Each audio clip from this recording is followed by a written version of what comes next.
All right, welcome back to Tragedy and Hope Live. Just gonna get into some tangential topics real quick here.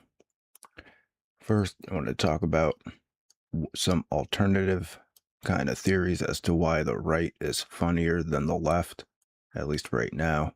But it seems like it's just a thing. If you remember this South Park episode where they had these porpoises that were writing for NBC or whatever, and they had to like pick the different balls with the different topics, and then that's how they like wrote the episodes, was these like porpoises just dumped a bunch of balls and there would be like different ideas, and that's how they wrote the shows, which doesn't seem that far off, right? I've been kind of coming up with this theory about Die Hard movies being their own genre of movies. And now people just kind of like combine two different genres of movie with the Die Hard movie. Like I'm watching this White House Down movie with Jamie Foxx and what's his name, Channing Tatum or whatever. I think it's Channing Tatum. It might be the other guy. But it's just like basically like a black white buddy cop movie with Die Hard. Right? It's like, and there's a bunch of movies like that where it's like Die Hard with Home Alone or Die Hard with this movie. Like Jackie Chan has a Die Hard movie. I'll might compile a list of these Die Hard type movies, but that's my theory. Okay, that was a tangent inside of the tangent. Okay, so yes, this episode kind of explains, or it's an alternative theory as to why the right can meme, because the right hasn't removed all the ideas and all the words from the language, where the left, that's exactly what they're doing now. It's very 1984-esque, I would say the left is these days, where they're removing ideas from the lexicon of ideas and also replacing them with false ideas like that a man can become a woman, that a man is a woman. That makes it kind of hard to think. And when it's hard to think freely, it's kind of hard to be funny. That's for sure. Now, here's the third tangent that's also a segue from that.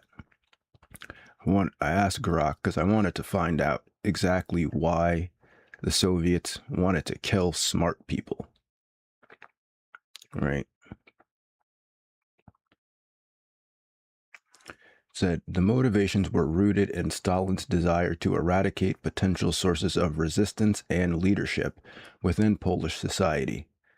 Soviet authorities viewed these individuals, often described as the backbone of the nation or its elite, as irredeemable enemies of the communist system, filled with hatred towards Soviet rule and likely to organize opposition or uprising.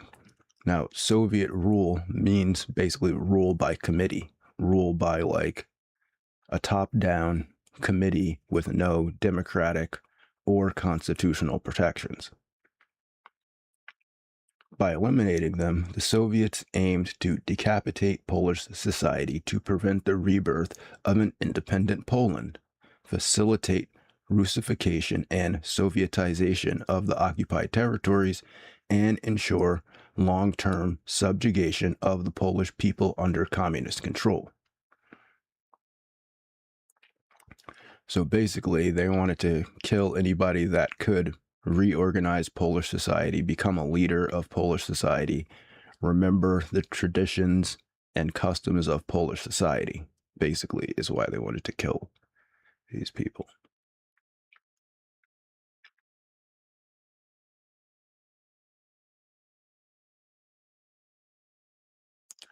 See, now this is an interesting note that could be taken as, the left is saying that, oh, ICE is doing a genocide, but you could say that the assassination of Charlie Kirk was kind of a genocide under this definition, that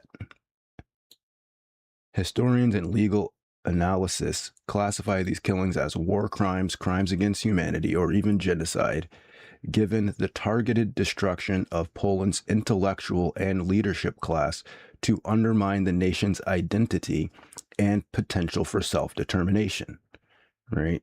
Because Charlie Kirk was an intellectual leader that was trying to restore the national identity, well, at least the conservative national identity, and he believed that, the nation's identity was Christian and possibly even European white, but I'm definitely sure he thought it was Christian.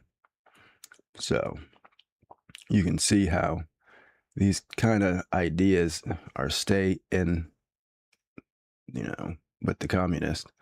This is what the communists want to do. They want to assassinate your intellectual leaders and basically, it was also military officers, anyone basically who can lead and was also down with the historical context of the country that they were protecting.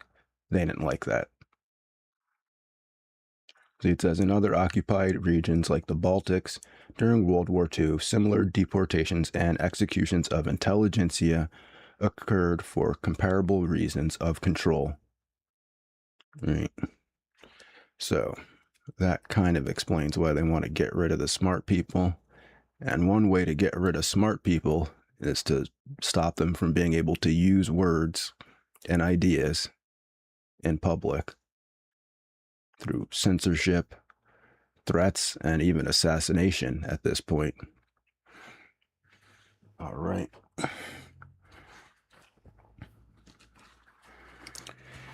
Let's get into the book. Still on World War II, Ebb of Aggression, 1941 to 1945, on page 786. Third paragraph down.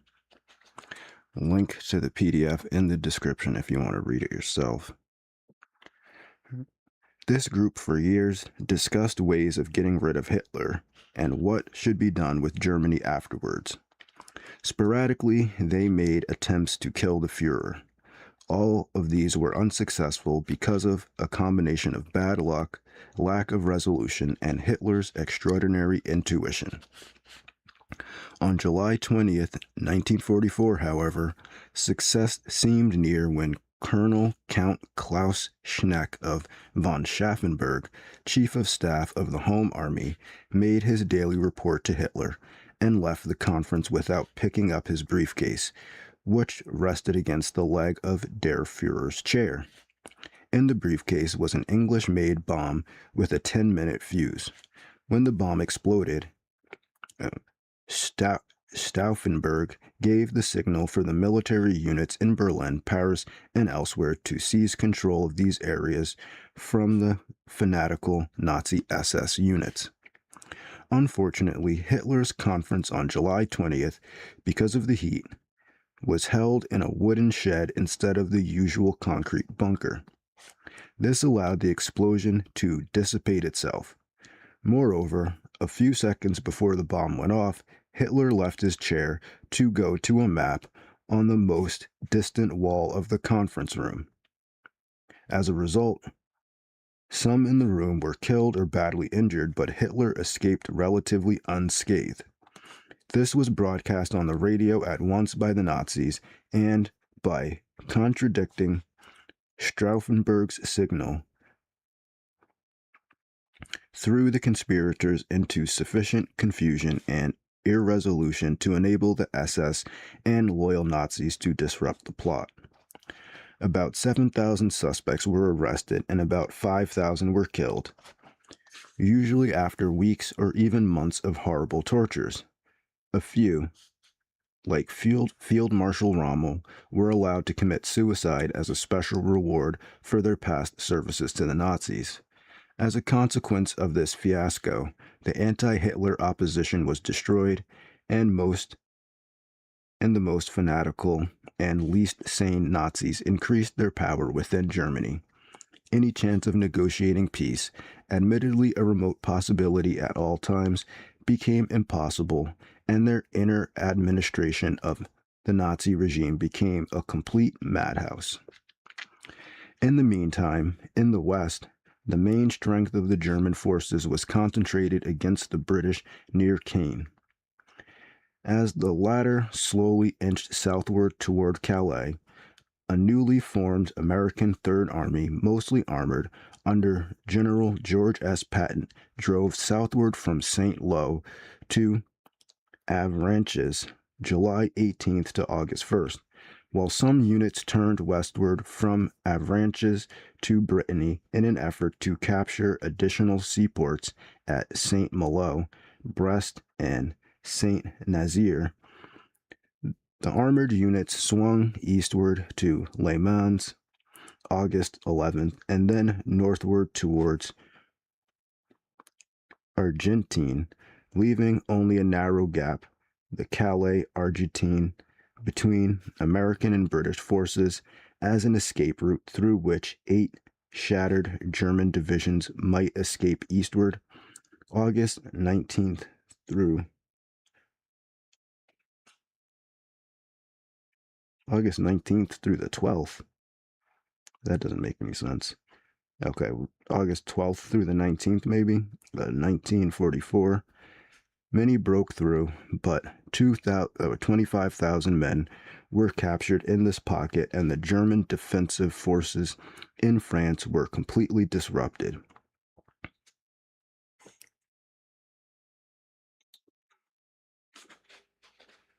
From Le Mans, units of American Third Army, moving at speeds up to 40 miles a day, drove eastward south of Paris, passing the city to reach the Seine at Fontainebleau.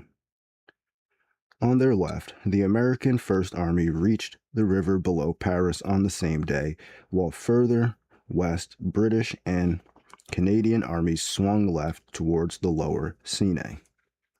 In the midst of this excitement, the American Seventh Army, with strong French forces, landed on the Mediterranean coast of France, August 15th, and began to drive northward up the Rhone Valley.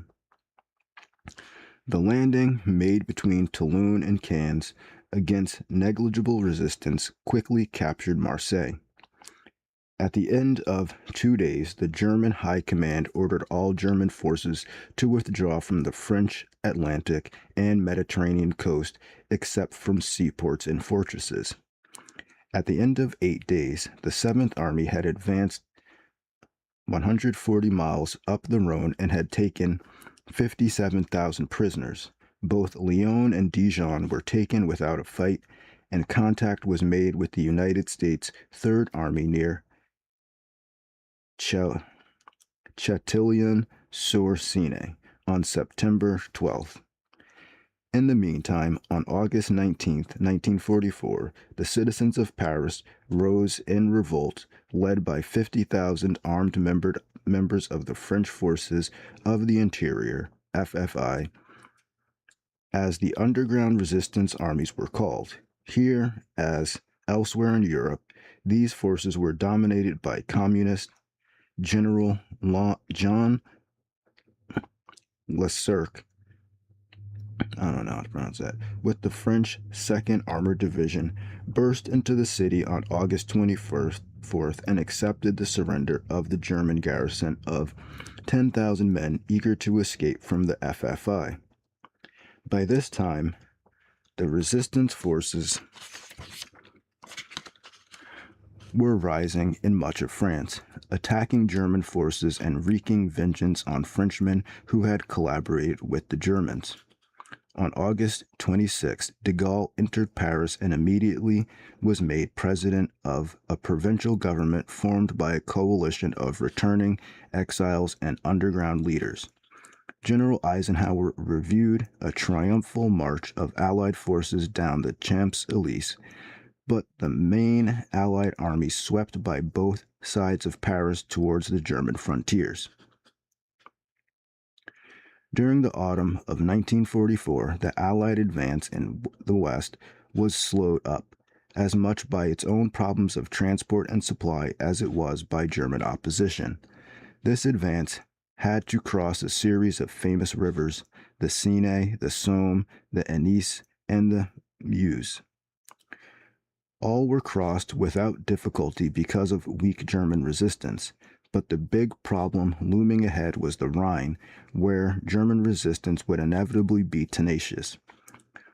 On an Allied front over 200 miles wide, the American Third Army on the right captured Verdun as early as August 3rd, The American First Army in the center took Sedan and entered Belgium August 31st. On the left, the British Second Army passed Amiens heading for Lille August 31st, while on the extreme left, the Canadian First Army had the unrewarding task of sealing off the entrenched German garrisons in the Channel ports. These were taken one by one after very bitter fighting, but in most cases the harbors could not be used at once because of the damage or other causes. Antwerp, taken on September 4th, could not be used for 2 months because the Germans continued to hold the river banks nearer the sea. On September 11th, the United States First Army crossed the German frontier near Trier and headed for the Rhine. When Aachen, the first German city to be reached, refused to surrender, it was almost completely destroyed by bombardment and taken by bitter street fighting. Most German cities subsequently preferred to surrender. At this point, a sharp difference of opinion arose between Eisenhower and Montgomery. The former wished to continue the broad front assault on Germany, while the latter wished to put every hope on a single lightning thrust across the lower Rhine and into the essential industrial area of the Ruhr. The lower Rhine splits into a number of small rivers as it approaches the sea. In order to pass several of these in one rush, Montgomery offered a daring plan. 3 airborne divisions were to be dropped at step intervals ahead of the British Second Army to capture the river crossings and open the way for a 60-mile advance by the Second Army. On August 15th, this attempt was made. The American 82nd Airborne Division dropped at Eindhoven to cover the Meuse River. The American 101st Airborne Division dropped near Nijmegen to cover the Wall crossing, and the British 1st Airborne Division was dropped near Arnhem to cover the northernmost branch of the Rhine, the Niederrhein above Rotterdam. German resistance to the advance of the Second Army was so great that it was unable to reach Arnhem, and after a week of furious fighting, the remnants of this heroic group, less than a quarter of those dropped, were evacuated. This failure doomed the hopes for one vital thrust across the Rhine to the Ruhr. By mid-December, the Allied armies were struggling eastward towards the Rhine in fog and rain, with short days and long nights. Conditions were particularly bad in the thick forest of the Ardennes. There, the Germans determined to make their last counteroffensive, secretly concentrating 25 divisions in weather too bad for air reconnaissance. The Germans struck westward, chiefly with armored forces, into General Omar Bradley's 12th Army Group, splitting it wide open and threatening to break through over the Meuse. Although the 1st and 3rd American armies were separated by a German advance of over 60 miles, no vital points were reached, largely because of the stubborn American resistance, even when surrounded, as at Bastogne. By December 26, the German drive had stopped, and 3 weeks later, most of the lost ground had been recovered. In the attack, the Germans inflicted casualties of about 76,000 on the Americans, but suffered casualties of about 90,000 themselves and used up irreplaceable supplies and equipment. Before this Battle of the Bulge could be finished, Hitler had to withdraw from it many of the forces which had made the original attack in order to send them hurriedly to the east in a vain attempt to slow down the Soviet winter offensive, which began on January 12, 1945. The Battle of the Bulge was hardly over before the German defenses in the west had to sustain a series of shifting hammer-like blows preparatory to the Allied invasion of Germany. Plans for the spring offensives showed 85 Allied divisions attacking 80 understrength German divisions. In the east, the Germans were already reeling before the Soviet winter offensive of 155 divisions. On March 7, 1945, the American 9th Armored Division captured the Ludendorff Railway Bridge across the Rhine at Rimingen a few minutes before it was to have been blown up by the Germans. In spite of desperate Nazi efforts to destroy it, this could not be done for 10 days. By that time, it was too late. For other crossings, it had been established, and many Allied divisions were crossed. By the end of March 1945, German strength in the West amounted to no more than 46 divisions, heavily pressed by 85 Allied divisions. As for the official History of the United States Army put it, the German army could no longer be considered a major obstacle, but the German military leaders, under the fanatical insistence of Hitler and Himmler, were not permitted to surrender. The Allied advance in the West was regarded with mixed feelings in Moscow, where there was real concern that the Germans might shift all their strength to the east to oppose Russia while admitting the Anglo-American forces in the West. The Germans regarded the Russians as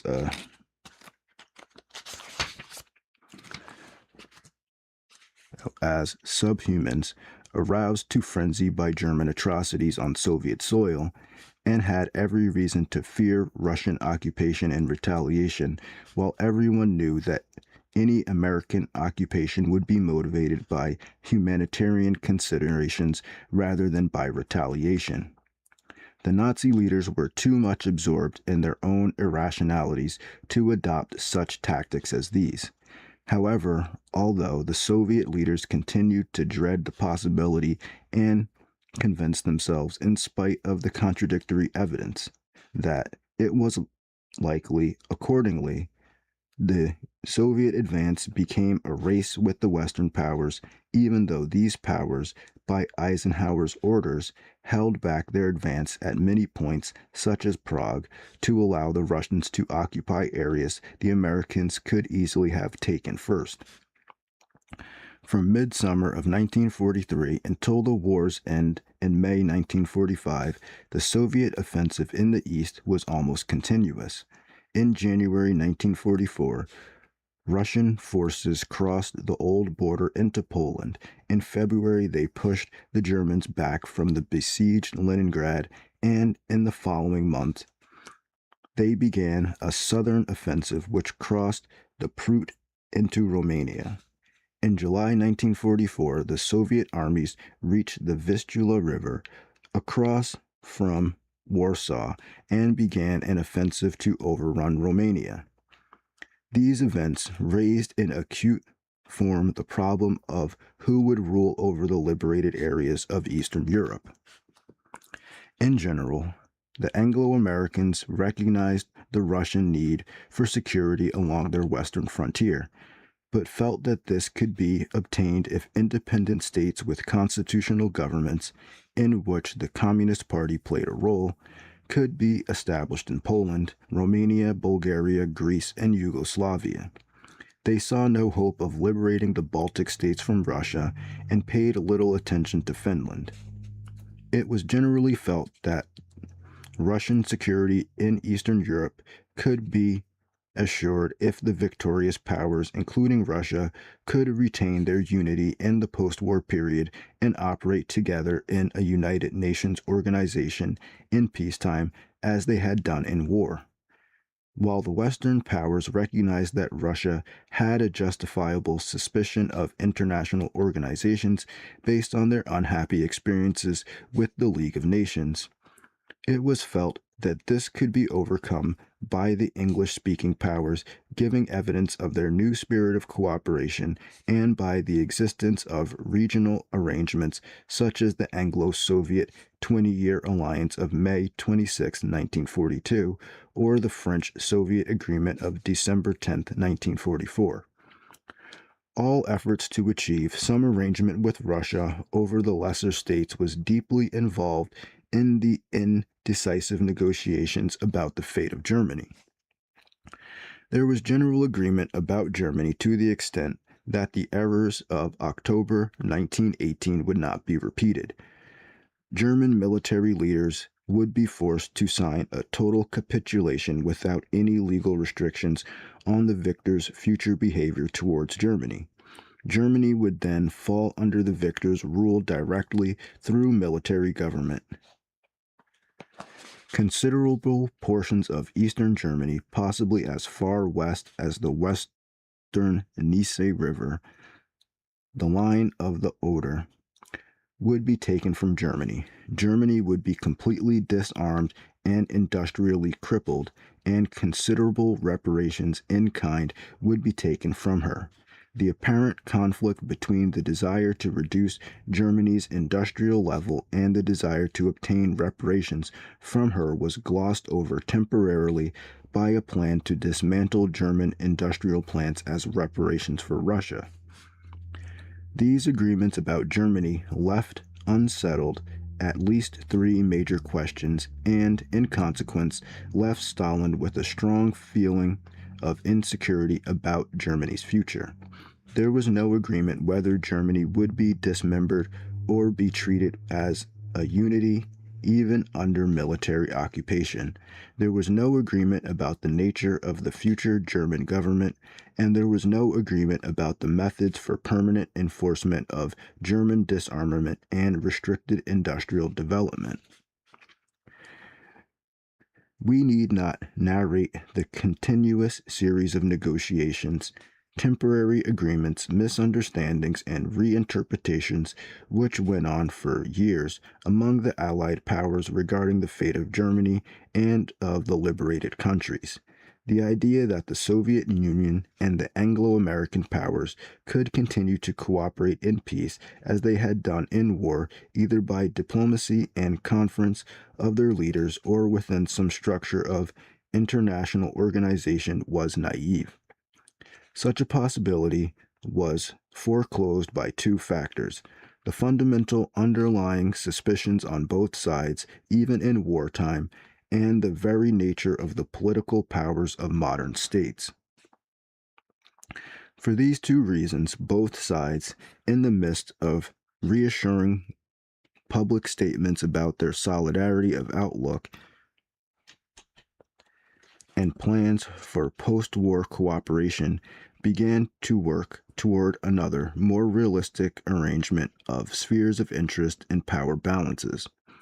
This alternative and ultimately inevitable path was adopted earlier by Stalin and Churchill than by Roosevelt, not because the latter was naive or ill, but because he wanted to smother the naked opposition of power balances by a chaotic blanket of legal restrictions, conflicting public opinion, and alternate institutional arrangements which would hamper the outright operation of power conflicts and which would allow men like himself to divert and postpone crises from day to day, while they improved better economic and social arrangements for their people in the successive intervals of peace won from the postponement of forcible solutions to power conflicts.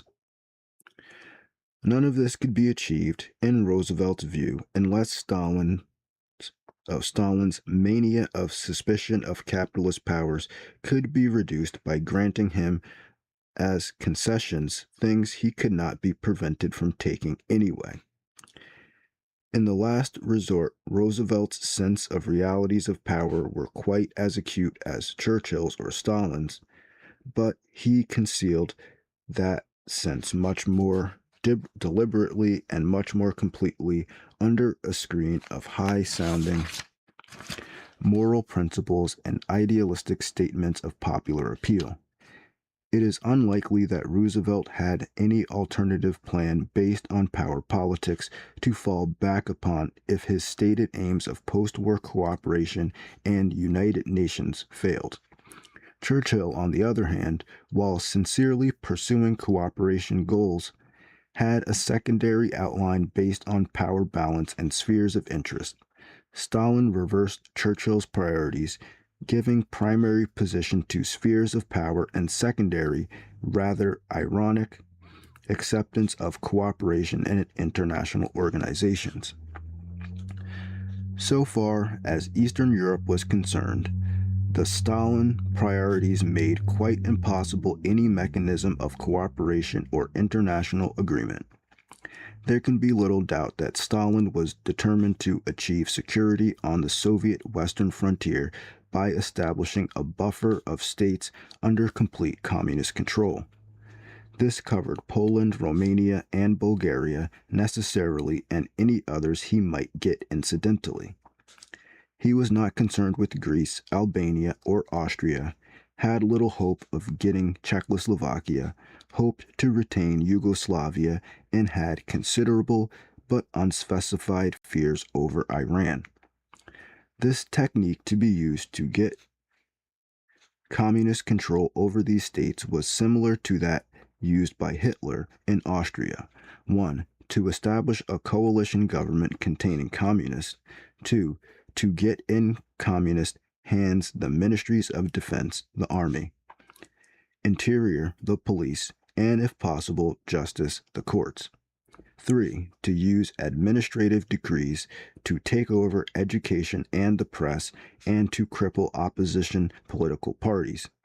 4. To establish, finally, a completely communist regime under the protection of Soviet military forces if necessary.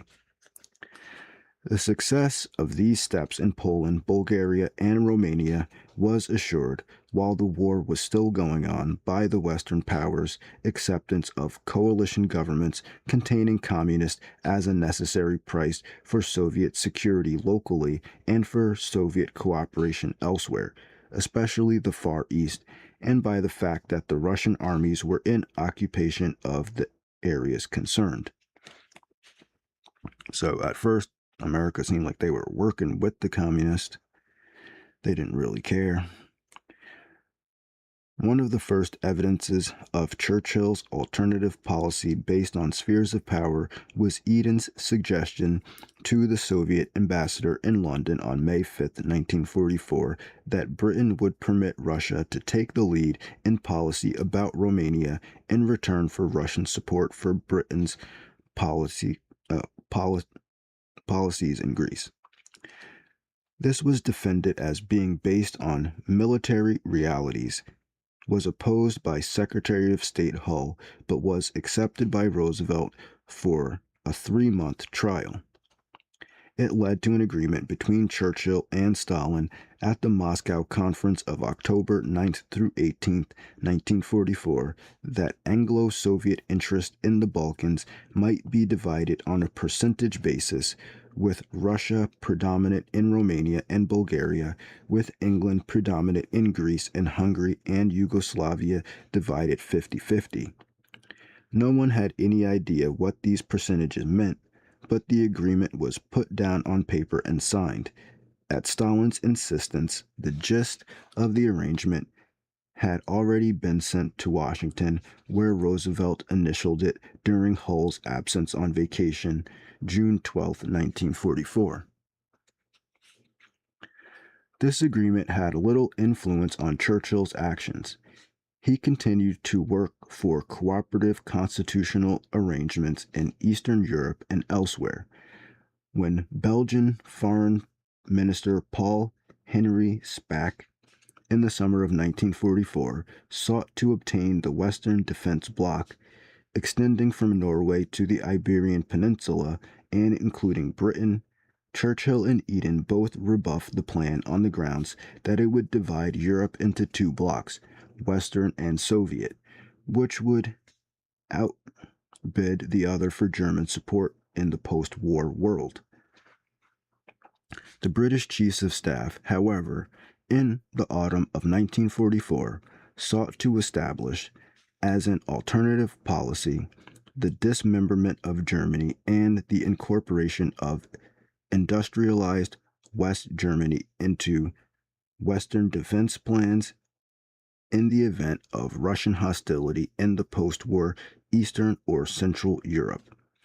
The British civil leaders, led by Eden in September and again in October, rejected these General Staff's suggestions and reiterated their determination to pursue a policy of unity and cooperation within the United Nations and to renounce any efforts to form any anti-Soviet bloc, least of all with Germany.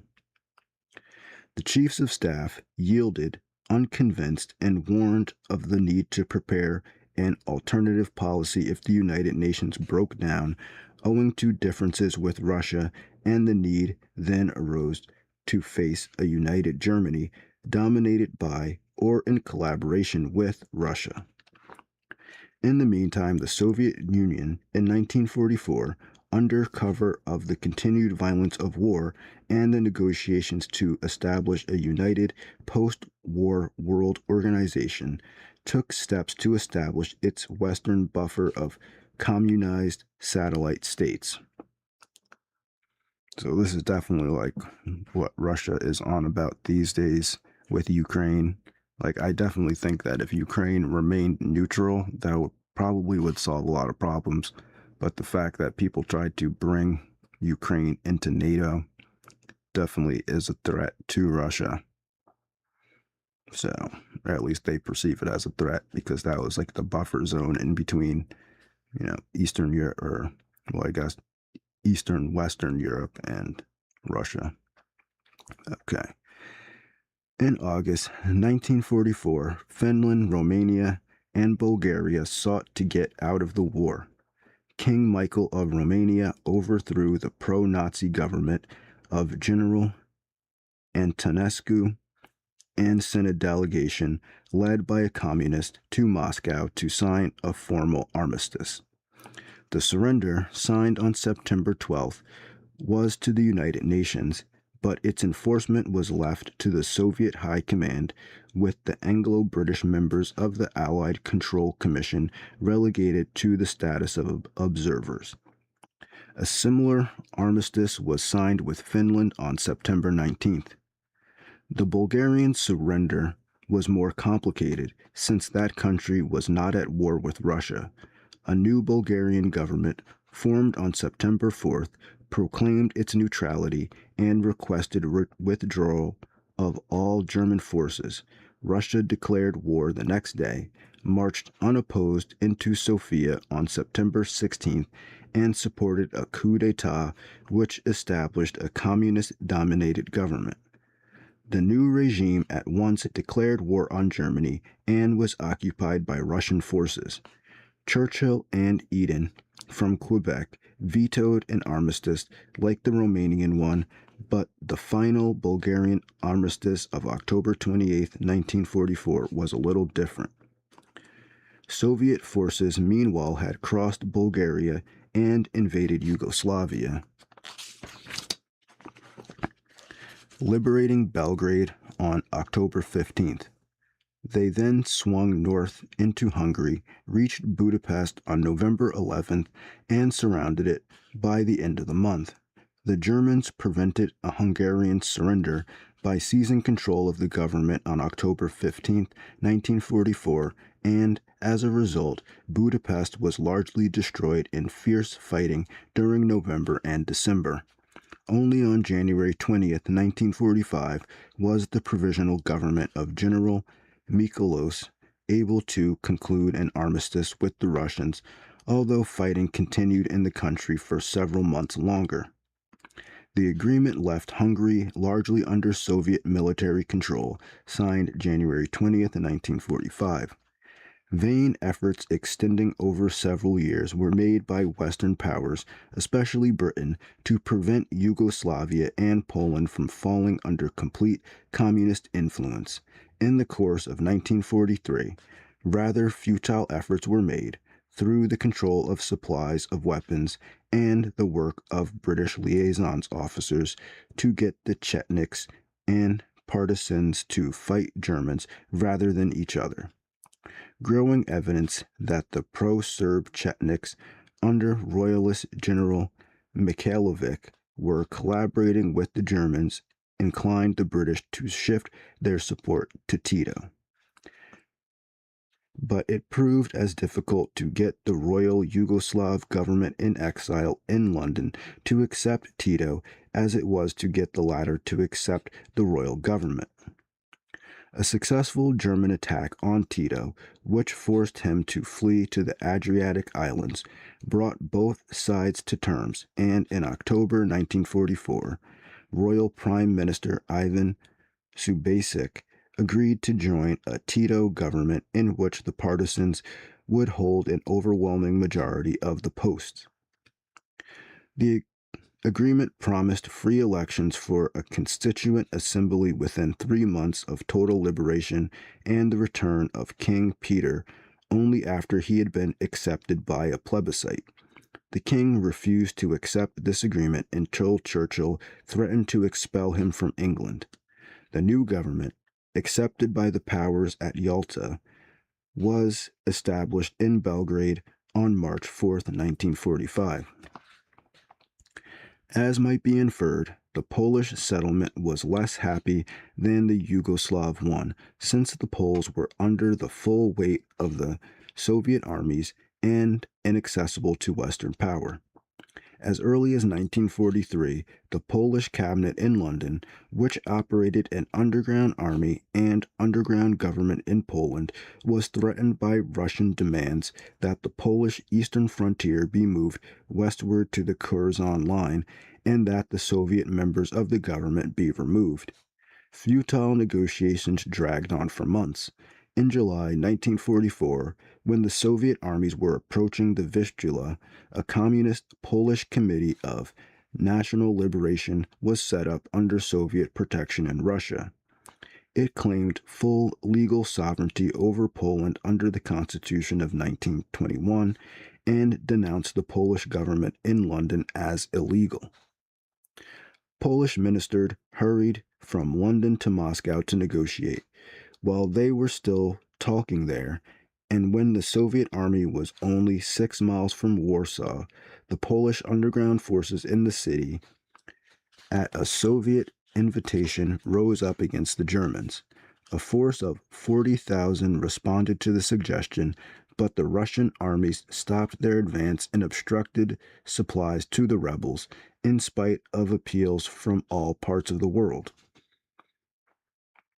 On October 3, 1944, after 63 days of hopeless fighting, the Polish Home Army had to surrender to the Germans. This Soviet treachery removed the chief obstacle to communist rule in Poland, and the London government accordingly was ignored. On January 5, 1945, Russia recognized the Committee of National Liberation as the government in Poland, while the Western powers continued to recognize the government in London. Only in Greece was it possible to save a Balkan state from communist domination. This was achieved because the country was accessible to British forces arriving by sea. The guerrillas resisting the Germans in Greece were controlled by two groups, a communist one known from its initials as ELAS, while a smaller local group of anti-communist resistant fighters in Epirus was known as EDES, under pro-English Colonel Zervas. British efforts to unite the two groups under a common government and program were frustrated by the extreme unpopularity of the king. Finally, such a government was formed under a liberal Republican, George Papandreou, with British General R.M. Scobie as commander-in-chief of all guerrilla fighters. In mid-October 1944, British forces returned to Athens with this government, but armed ELAS groups prowled Athens as a constant threat to public order. A decision to disarm these led to an armed uprising in the city. Defeated by the British, they took to the hills, but received no support from Russia, and on February 13, 1945, accepted disarmament and amnesty under the regency of Archbishop Damaskinos, with General Nicholas Plastrias as prime minister in a non-communist government. In spite of these conflicts with communist elements in Eastern Europe, the Western powers continued to cooperate with the Soviet Union in the military subjugation of Germany and the diplomatic negotiations to establish a general post-war arrangement. In the latter negotiations, the problems of a European, particularly a German, post-war settlement was inextricably mingled with the establishment of a world security organization. The central core of both was the hope that the three great powers would be able to cooperate in peace as they had done in war, but this rather tenuous hope was concealed under a mass of other considerations. We have already seen the dominant role played in Soviet operations by Russia's insistence on security along its western frontier. Britain had equally forceful aspirations, of which the chief were to prevent an American reversion into post-war isolationism as in 1921 and to maintain the unity of the Commonwealth. The Roosevelt administration in Washington was equally fearful of any resurgence of American isolationism. Now, some people just don't like America to be isolationist. Seems like a lot of these small countries in Europe and North Africa, they don't like that when we don't want to have war with every other country in the world. Just saying. And hoped to avoid it by a sympathetic appeal to mingled notes of American idealism and interest.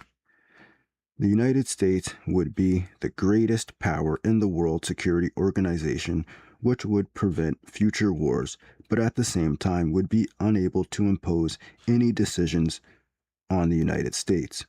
Under that peace, the world would be reconstructed economically to satisfy the basic needs of all human beings, end poverty and disease by American technical skill and science, and raise standards of living everywhere to the simultaneous satisfaction of American idealism and American industry's need for profitable markets.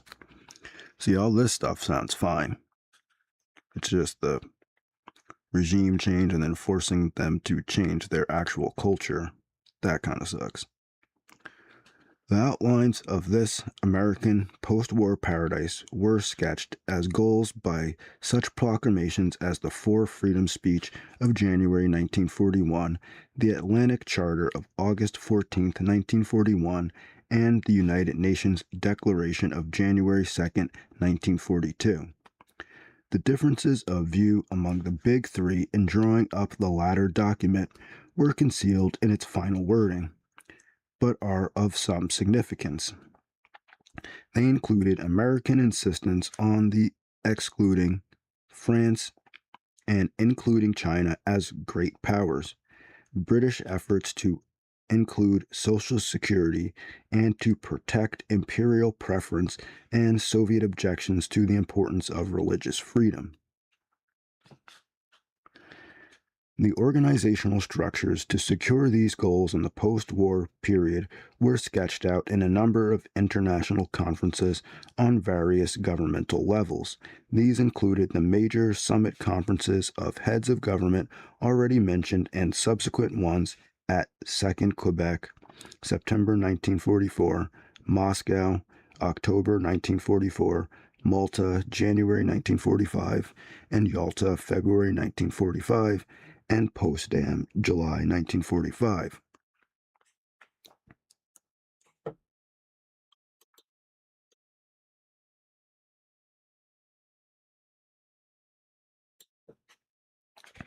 And a number of specialist conferences. The latter included 1. A conference on post-war economic problems at London in September 1941, 2. Another on food and agriculture at Hot Springs, Virginia in May through June 1943, 3. One on refugees and emergency post-war relief held at Atlantic City, New Jersey in November 1943, a conference on international monetary problems at Bretton Woods, New Hampshire, in July 1944, a conference of ministers of education of the Allied government held in London in April 1944, and 6. The two conferences to establish an international security organization at Dumbarton Oaks, Washington in October 1944, and at San Francisco in April through June 1945. These conferences were surrounded with preliminary and subsequent negotiations and gave rise to the basic international organizations of the post-war period. Among these were the Food and Agriculture Organization, FAO, now stationed in Rome, the United Nations Relief and Rehabilitation Administration, UNRRA, the International Monetary Fund, and the International Bank for Reconstruction and Development, the World Bank. Now in Washington, the United Nations Educational, Scientific, and Cultural Organization, UNESCO, which, interestingly enough, was headed by Aldous Huxley's brother. That's like, yeah, that's weird. Now in Paris and the United Nations, security organizations now operating out of its glittering glass building along the East River in New York City. I've been there. The arguments and conflicts whose compromises and resolutions provided these post-war organizations of one world idealism will be discussed later. During the war itself, they were largely lost under the din of world conflict. While the Western powers were thus laying the foundations for their constructive humanitarian and rational approach to the post-war world during 1943 to 1945, the basically destructive, pathological, and irrational character of Nazism was turning Germany and occupied Europe into a madhouse. By September 1943, no objective person in Germany could expect a German victory. By September 1944, every German military leader saw that defeat was imminent, yet the Nazi hierarchy and its jackal collaborators, isolated from reality by their obsessive delusions, only increased the violence of their insane frenzies. This violence was turned increasingly inward in determination to destroy everything in one vast holocaust if Hitler's new order could not be achieved.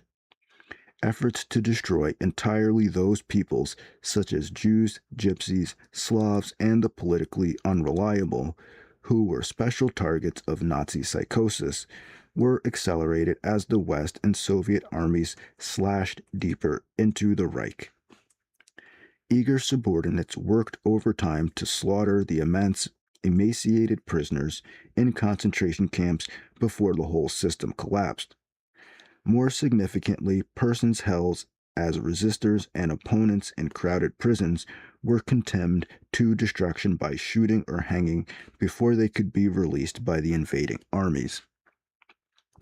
In many places within Germany, the uproar of the war itself was almost lost in the crackle of the executioners' guns, the screams of the tortured, the acrid smell of the gas chambers, the moans of millions of victims of avarice and hate, the stench of burning bodies, and the scurrying around of the bestial Nazis seeking to hide or destroy documentary evidence, to conceal the treasures looted from centuries of Europe's earlier culture in the days of Hitler's victories, to secrete the jewels and precious metals, including gold yanked from the teeth of murdered Jews, and to satisfy their last impulses of avarice and spite.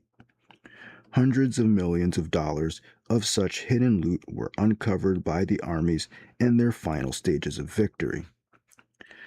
When these victorious armies broke into Germany late in 1944, the Nazis were still holding the survivors of 8 million enslaved civilian workers, 10 million Jews, 5 million Russian prisoners of war, and millions of prisoners from other armies.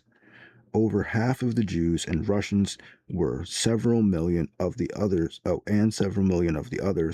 possibly 12 million in all, were killed by murder, overwork, or deliberate neglect before final victory of the spring of 1945. The work of these enslaved and exploited millions allowed the great majority of Germans to escape the economic stringencies of war, while the standards of living of the British were pushed downward by rationing and shortages to levels where energy and work were hampered, and at a time when German occupied countries were frequently forced below the subsistence level. German standards of living were, on the average, higher than they had been since 1928, and the mobilization of Germans for work or war services was less stringent than in any other major combatant country. This was especially true of women and non-essential workers. By mid-1943, for example, the number of persons in domestic service in Germany was only about 8% less than 4 years earlier, while in Britain, over the same 4 years, the reduction was 67%. Over the same period, the number of workers in heavy industry increased 68% in Britain, but only 18.8% in Germany.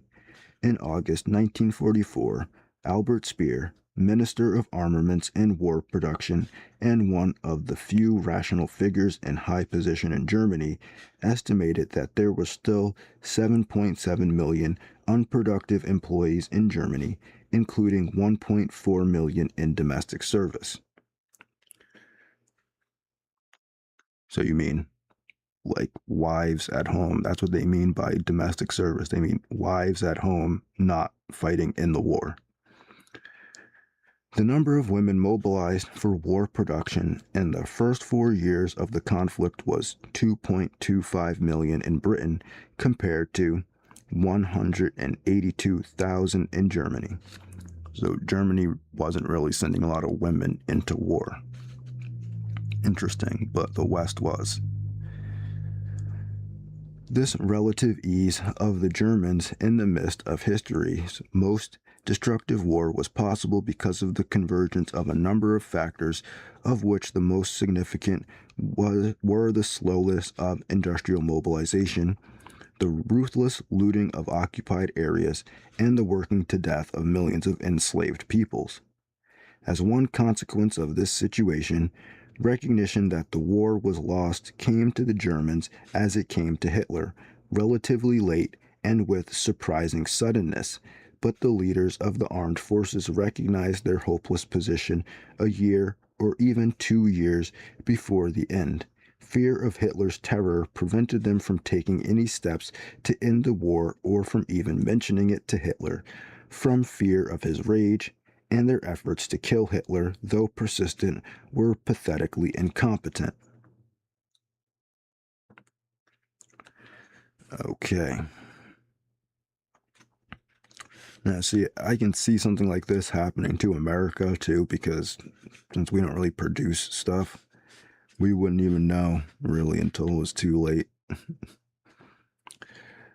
Thus, Hitler's fanatical devotion to destruction made surrender impossible and drove the war on to its bitter end.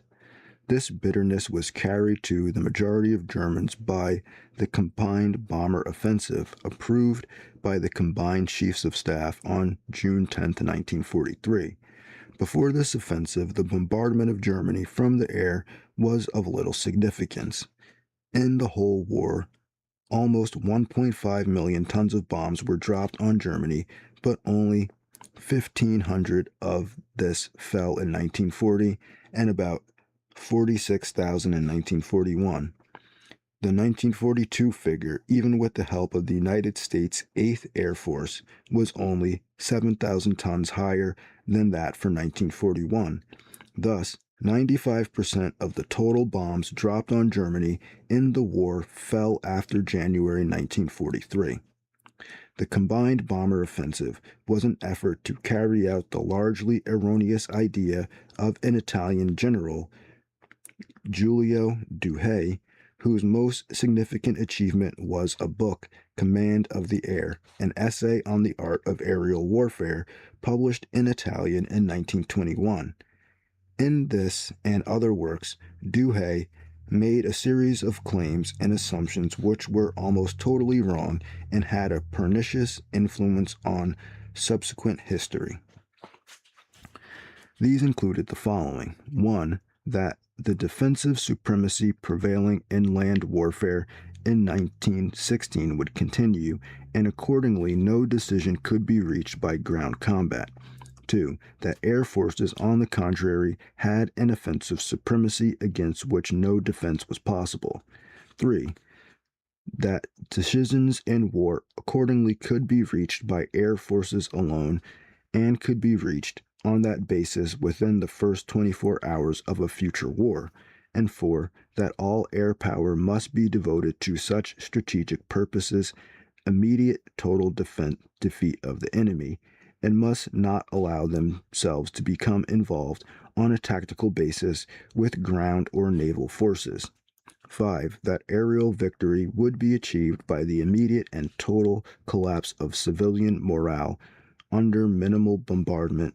6. Accordingly, that attack by air must be directed at civilian in enemy cities, with poison gas as the chief weapon, supplemented by incendiary bombs, but with high explosive bombs unnecessary beyond a minimum and token amount of about 20 tons.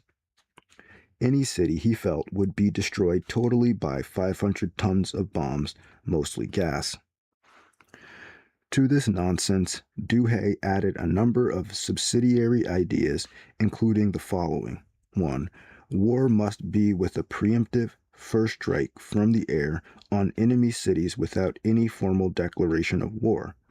2. Since anti-aircraft guns are totally ineffective and fighter planes are almost equally futile, bombers do not need high speed and will never need escort by fighter planes.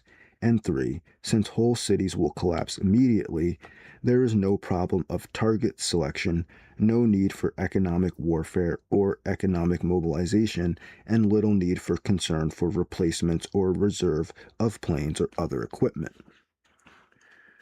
On their face, these ideas seem so unconvincing that it is almost inconceivable that they played a major role in 20th century history, but they did play such a role and made a substantial contribution towards forming a new age in which we live. These ideas were almost wholly ignored in the Soviet Union and were largely rejected in Germany. They created great controversy in France and were accepted to a large extent among airmen in Britain and the United States. Wherever they were accepted, they led airmen to struggle to escape from tactical operations by getting free from other services, land or sea, or by creation of a third service, the Independent Air Force. Acceptance of Deweyism by civilian leaders in France and England was one of the chief factors in appeasement, and especially in the Munich surrender of September 1938. Baldwin reflected these ideas in November 1932 when he said, "I think it is well also for the man in the street to realize that there is no power on earth that can protect him from being bombed. Whatever people may tell him, the bomber will always get through. When the next war comes and European civilization is wiped out, as it will be, and by no force more than that force, then do not let them lay blame on the old men." In September 1938, the Chamberlain government reflected these ideas and prepared the way to Munich by issuing 35 million gas masks to city dwellers. As a consequence of Deweyism among British and American airmen, the strategic bombing of Germany was mishandled from the beginning until almost the end of the war. Correctly, such strategic bombing should have been based on careful analysis of German war economy to pick out one or two critical items which were essential to the war effort. These items were probably ball bearings, aviation fuel, and chemicals of all of them essential. Oh, and chemicals, all of them essential and all of them concentrated. After the war, German General Gotthard Heinrici said that the war would have ended a year earlier if Allied bombing had been concentrated on ammonia plants. Whether this is correct or not, the fact remains that strategic bombing was largely a failure and was so from poor choice of targets and from long intervals between repeated attacks. Relentless daily bombardment with heavy fighter escort day after day, in spite of losses, with absolute refusal to be distracted to area or city bombing because of losses or shifting ideas, have made a weighty contribution to the defeat of Germany and shortened the war substantially. As it was, the contribution by strategic bombing to the defeat of Germany was relatively incidental in spite of the terrible losses suffered in the effort.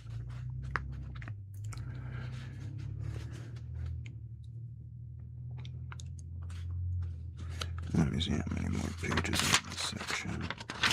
Probably a lot. Uh,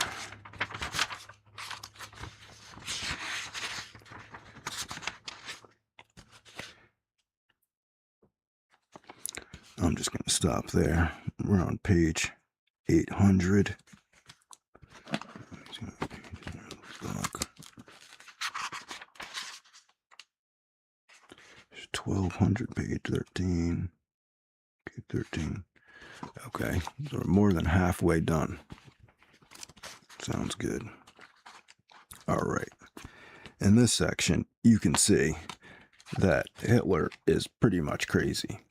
All right. I mean, look, I don't want to cast aspersions on some people's favorite guy or whatever, but I think from taking into consideration his trench warfare days and then the multiple attempted assassinations and all the other stuff that went on, I think by today's standards, we would have classified him as someone with extreme PTSD from being in the trench warfare and almost his entire division being killed. And then him having some type of, delusional, like mental breakdown, basically, or something like that from, being gassed and shot himself several times in World War One, and then becoming basically like a dictator in World War Two and leading all these armies and stuff like that. He might not have been the most mentally stable person, like by the end of the war, especially by the end of the Second War. So that's that. And it seems like anybody that had any rational ideas about how to win the war, he was just like, I don't want to hear that. We're just going to kill everybody at this point, which, I mean, it makes sense. I mean, it makes complete sense that somebody that was in that type of war, like World War One, in trench warfare, injured several times, might be a little off kilter, just a little bit. I'm not saying I'm perfect standard of mental health either, but I'm also not trying to prosecute a war on an entire continent. So there's that. And, the United States isn't exactly angels in this situation either, because we know what plans they have for the Soviet Union, even though right now they're making all types of treaties with the Soviet Union. And I do think that Russia is justified to have some type of buffer zone in between them and Western or Eastern Western Europe, especially after World War One and World War Two. So that's just my take on these topics. Link to the PDF is in the description. Thanks for watching. If you did, if you didn't, you won't hear this part. But otherwise, have a good day and peace.